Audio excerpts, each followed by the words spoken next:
de número 53.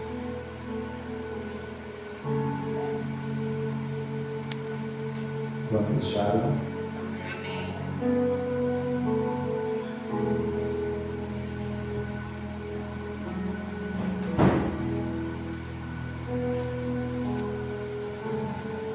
Opa. 53, a partir do versículo de número 10.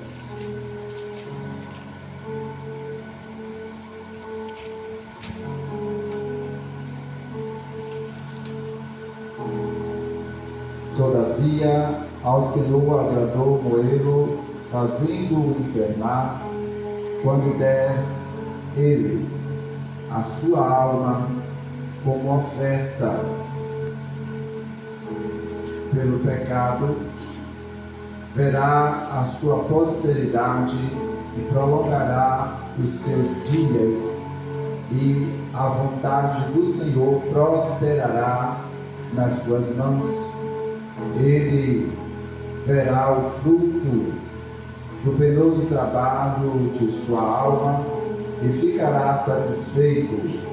O meu servo, o justo, com o seu conhecimento, justificará muitos, porque as iniquidades deles levará sobre si.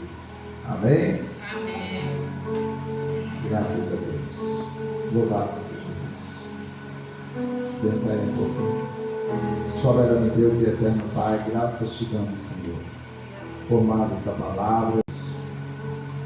Amados irmãos, o profeta Isaías, como profeta messiânico, ele traz tão somente um relato sobre a vida do Messias, louvado seja Deus.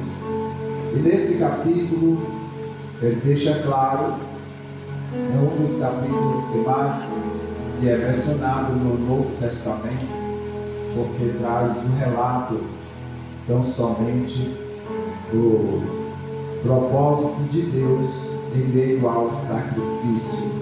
Louvado seja Deus. E aqui o profeta, ele vem detalhando alguns trechos, alguns itens aos quais são mencionados no Novo Testamento e que traz em vista o grande sacrifício ao qual nos traz a salvação. Louvado seja Deus. Me chama a atenção, louvado e engrandecido é o Senhor, é que quando a palavra ela vem trazendo o relato de situações as quais se vivia o povo de Israel e como estavam diante dos olhos de Deus e o que Deus tão somente realiza para a restauração do povo, nós podemos compreender que não só o povo de Israel, não só a nação de Israel, mas como todo aquele que tem o seu coração voltado para Deus. E no início, logo no versículo 1, a pergunta: quem creu em nossa pregação? Em outra tradução diz: quem deu crédito à nossa pregação? E a quem foi revelado o braço do Senhor? Porque foi subido como renovo perante ele, e como raiz de uma terra seca. Não tinha aparência nem formosura, olhando-lo, mas nenhuma beleza havia que nos agradasse. Era desprezado e mais rejeitado entre os homens, homem de dores, que sabe o que é padecer, e como um de quem os homens escondem o rosto, era desprezado, e dele não fizemos caso algum. Aí vem: certamente ele tomou sobre si as nossas enfermidades e as nossas dores levou sobre si. e nós o reputamos por aflito e ferido de Deus e oprimido. Mas ele foi transpassado pelas nossas transgressões e moído pelas nossas iniquidades.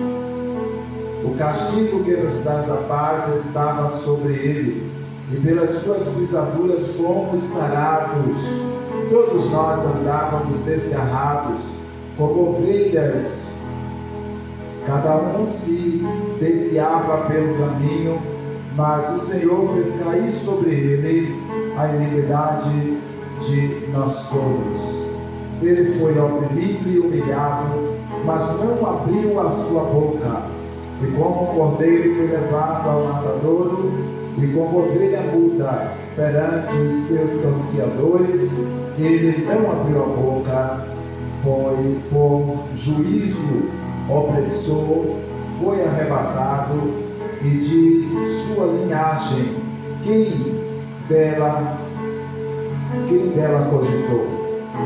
Porquanto foi cortado da terra dos viventes, por causa da transgressão do meu povo foi ele ferido. Alabanai-se.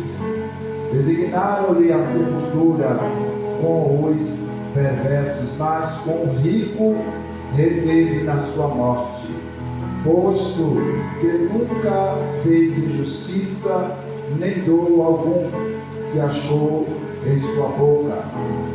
Todavia, ao Senhor agradou moê-lo, fazendo-o enfermar. Quando der ele a sua alma como oferta pelo pecado, verá sua posteridade e prolongará os seus dias, e a vontade do Senhor prosperará nas suas mãos. Ele verá o fruto do penoso trabalho de sua alma e ficará satisfeito. O meu servo justo, com o seu conhecimento, justificará a muitos, porque as iniquidades deles levará sobre si. Por isso lhe darei muitos como a sua parte, e com os poderosos repartirá ele o despojo, porquanto derramou a sua alma na morte, foi contado com os transgressores, contudo levou sobre si o pecado de muitos, e pelas transgressões intercedeu. O profeta Isaías traz esse relato e me chama a atenção esse versículo 10 e os versículos anteriores, para termos uma ideia de quanto o Senhor tão somente foi maravilhoso para conosco, quanto o Senhor Jesus sofreu em nosso favor, o quanto nós o desprezamos no sentido humanidade, o quanto nós o rejeitamos, isso não no sentido geral, mas aos que eram da sua época, da época materializado no corpo físico, mas não esquecendo que ainda nesse tempo existem as mesmas rejeições e ainda o tipo de descaso e escárnio que se encontra ainda na humanidade. Mas agora nós vamos nos atentar para esta palavra, esse versículo 10 em diante, que diz: todavia ao Senhor agradou moê-lo, fazendo-o enfermar.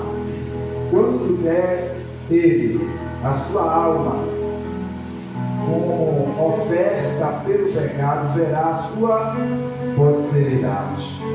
Aqui o profeta estava trazendo algo tremendo, que quando chegasse o momento em que o Senhor Jesus estaria se oferecendo, que estaria cumprindo, é aquele momento que nós contemplamos Cristo na cruz, onde Ele vai expressar: está consumado. Alabacá.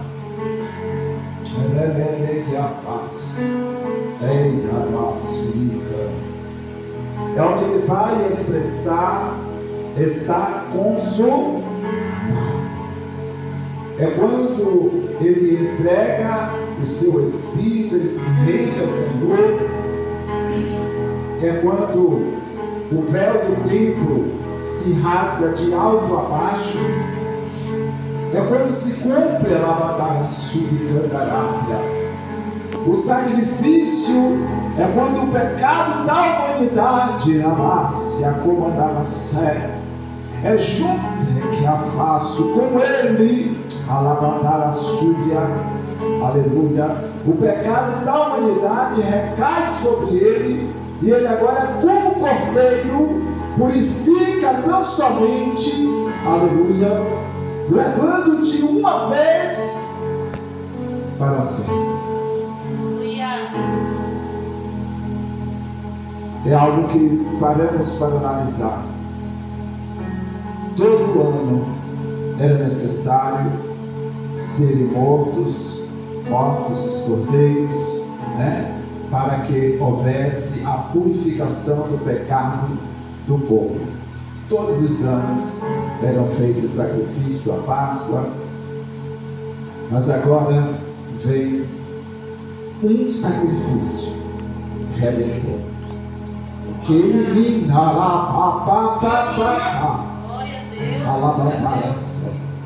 elimina a culpa, elimina a transgressão, elimina a maldição, que elimina a labacaço, limitando a labaz.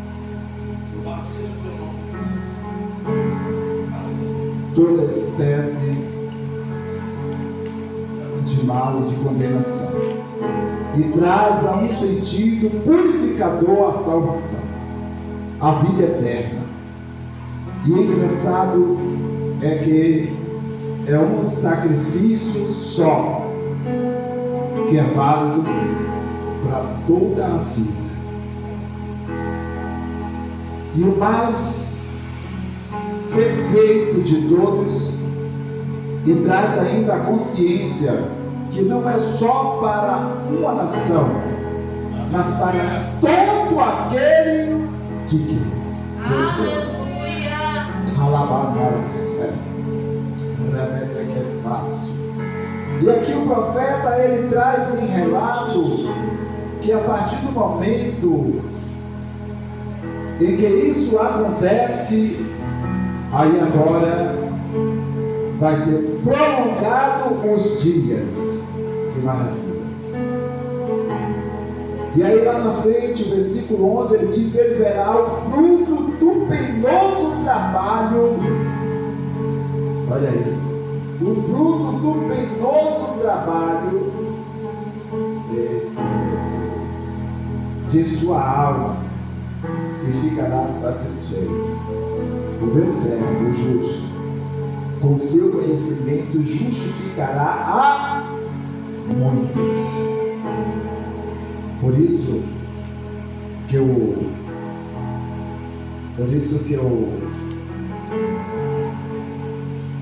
apóstolo Paulo, no livro de Romanos, ele escrevendo para a igreja de Roma, ele traz algo muito forte relacionado a isso, que traz a confirmação do propósito de Deus para aquele que abre o seu coração e se lança, e que isso vem como a grandiosa prova do amor de Deus. E o apóstolo traz na certeza desse amor, louvado seja Deus, e diz aqui no seu capítulo 8,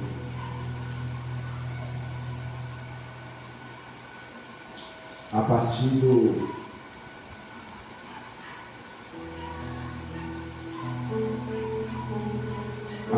versículo 31.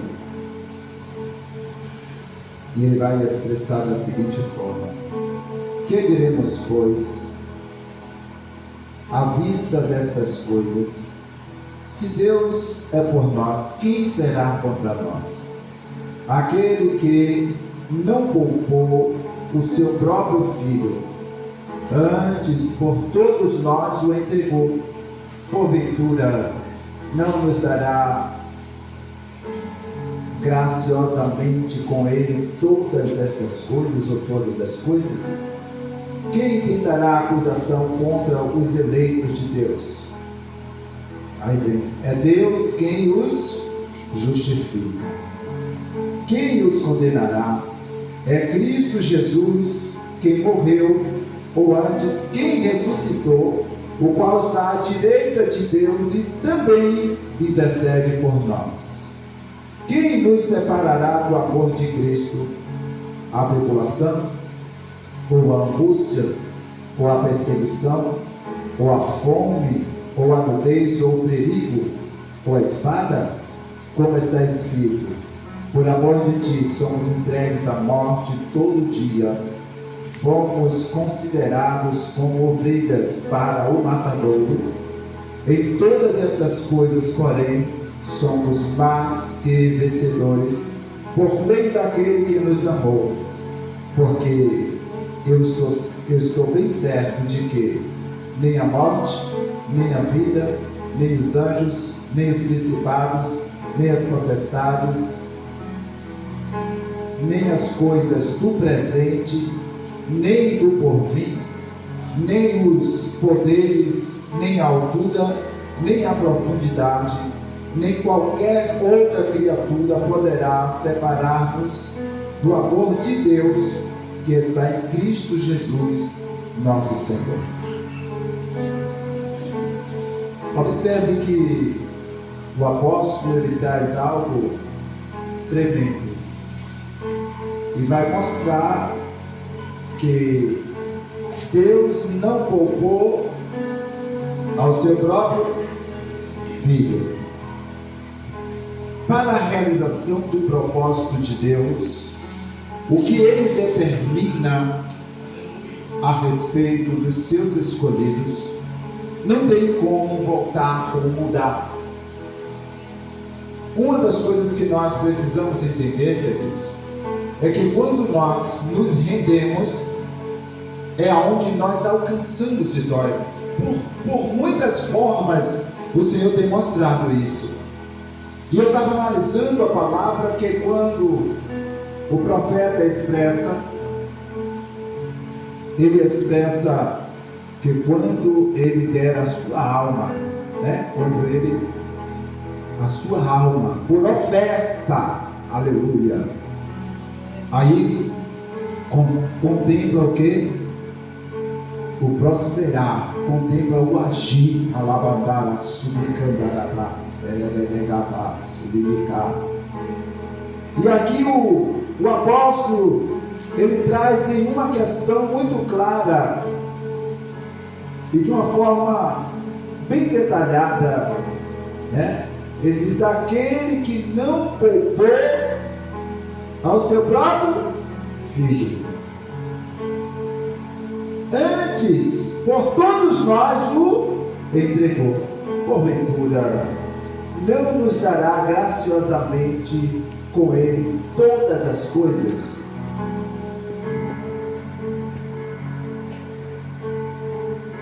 O que é que eu entendo? Que ainda na nossa condição, o que nós passarmos, que passemos na presença, lavacéia, comandaraça, confiante, riliantaramanavassuri, candadai, alabacanto, rilianaia, sério, com firmeza, com fé, calabanchofondereia, que não venhamos desvanecer. Por quê? Porque o Senhor, Ele, por nós, se entregou. E quando nós nos rendemos, é onde nós alcançamos vitória. Mas quando nos rendemos ao Senhor, porque às vezes nós nos rendemos aos problemas, às causas, às razões, os motivos, e não nos rendemos a Ele,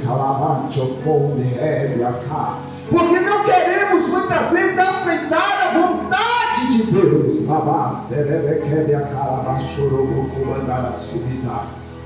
E é quando nós aceitamos sigamos a vontade dele, que passamos a entender, Davi, aleluia, o propósito dele em nossas vidas.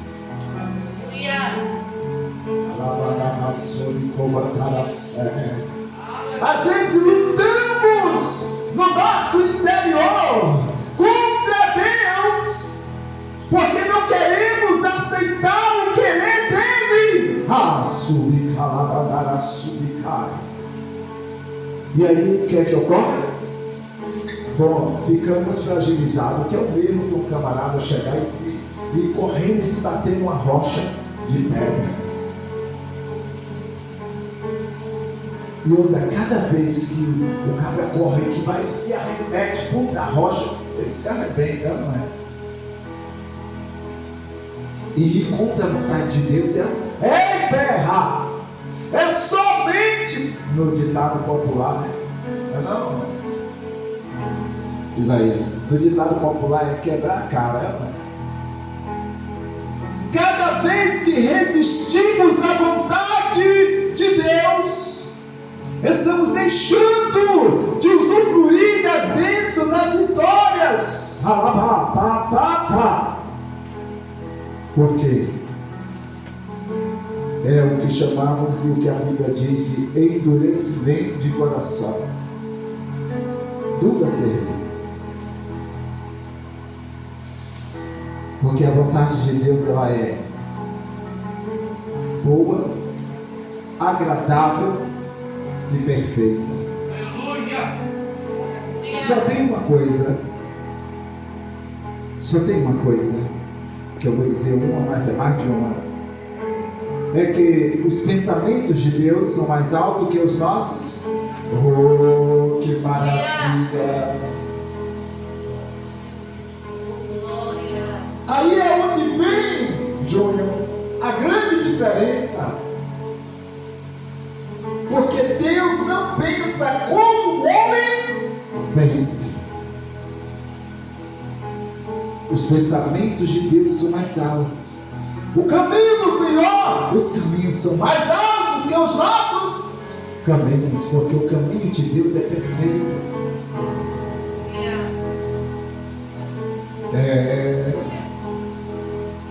O caminho de Javé é perfeito. Alabaste, a comandar a sé. E às vezes nós queremos trilhar o nosso caminho, queremos prevalecer em nossas vontades, e quando isso acontece, nós não nos rendemos, torna-se dificultoso para a caminhada. Por quê? Porque Deus tem para nós trilhos novos. Glória a Deus. Terra! E muitas vezes queremos continuar nos trilhos velhos, mas não dá. Se está em um novo caminho, como vai caminhar no novo caminho? Em trilho velho, não vai. Não tem como. Trilhos novos. É nova vida. Súbria! E a entrega, querido, ela vem nesse sentido. Se ele não poupou ao próprio filho, vai poupar a mim e a você? De passar por alguma situação? Não para o que vai glorificar o nome dele. Ele não quer a humilhação nossa.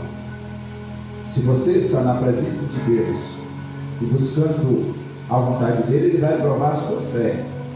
Mas ele não vai, de maneira alguma, lançar você em situações vergonhosas. Mas provar a fé é outra coisa. Ele vai trazer para a vida aquilo que é necessário para um estruturamento. Vai abrir, sim, as comportas. Mas aqui nós estamos falando de algo tremendo. É que o Senhor Jesus se entregou. Paulo agora, ele traz de uma forma clara, dizendo: ei, em Cristo está a minha vitória, em Cristo está a minha estrutura, em Cristo está o meu projeto, em Cristo está a minha força. Aleluia. E ele abre na questão dizendo: nada poderá me separar do amor de Deus que está em Cristo Jesus. Ele diz, quando ele diz nada, ele expressa as mais conhecidas razões que muitos chegam ao ponto de abandonar o Senhor. E aí ele vai expressando passo a passo: oh glória, louvado seja Deus. Passo a passo ele vai expressando. E a pergunta é: quem nos separará do amor de Cristo? Será a tribulação? Tem pessoas que quando passam por uma tribulação, misericórdia, ou a angústia. O Senhor Jesus disse: a minha alma está angustiada até a morte. Mas a angústia não separou do amor do Pai. A angústia não separou Paulo do amor de Cristo. A angústia não pode separar eu e você da presença. Ou a perseguição, ou a fome, ou a nudez, ou o perigo, a espada. Observe que tudo que Paulo está expressando aqui, ele viveu.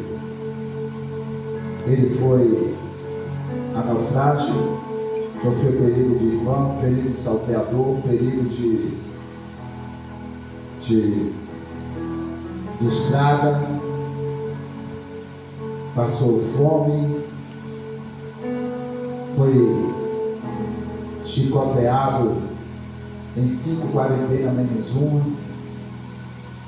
e tudo isso ele passou, mas o amor de Cristo permaneceu nele. Então ele fala de algo que ele viveu. Oh glória, aleluia. E aí ele diz: por amor de ti somos entregues à morte todo dia, ou o dia todo. Fomos considerados como ovelhas para o matadouro, porque nós, quando estamos em Cristo, nós somos o exemplo de Cristo. Cristo foi levado ao matadouro. Aqui ele está dizendo que nós somos considerados. Ele não está dizendo que nós somos levados como ovelha ao matadouro. Nós somos considerados como ovelha. O que quer dizer isso? Cristo, como ovelha, ele foi levado, foi como aos tosqueadores, como tão somente ao matador. Ele não abriu a sua boca, e ele está dizendo para nós que nós somos considerados porque nós somos a semelhança de Cristo, porque nós recebemos a vida de Cristo, e porque nós temos que ter o comportamento de Cristo. Aleluia! E ele está nos chamando a essa questão, a essa visão, mostrando-nos que muitas vezes, querido, nós estamos, aleluia, indo contra os propósitos de Deus, quando muitas vezes nós, onde é que muitas vezes nós pecamos? Pecamos quando nós tão somente murmuramos pelos fatos ocorrentes em nossas vidas, sem primeiro analisar se vem de Deus ou não. Outro dia eu estava pensando assim: rapaz, nesse tempo, se a gente disse para alguém que Deus ainda mata, vai achar um absurdo, vai dizer que a gente está sendo fariseu. Mas ainda acontece. Se diz que Deus cura, eita, que dificuldade, mas ainda cura. Se diz que Deus transforma, misericórdia. Às vezes, você sabe quem menos crê que Deus transforma? Os próprios crentes dentro das igrejas. Porque o povo que está lá fora sabe que quando ele corre para Cristo, ele tem a possibilidade de ser transformado. Mas muitos que estão dentro, por não ter dentro de si a consciência e a aceitação para que haja mudança, aí resolve não crer na mudança, até para não receber, para continuar na mesma vidinha. E isso é o que faz com que muitos que estão fora não entrem, porque dizem: eu sei igual a fulano. Mas a realidade é essa aí: dureza de coração. Mas aqui está falando de algo tremendo.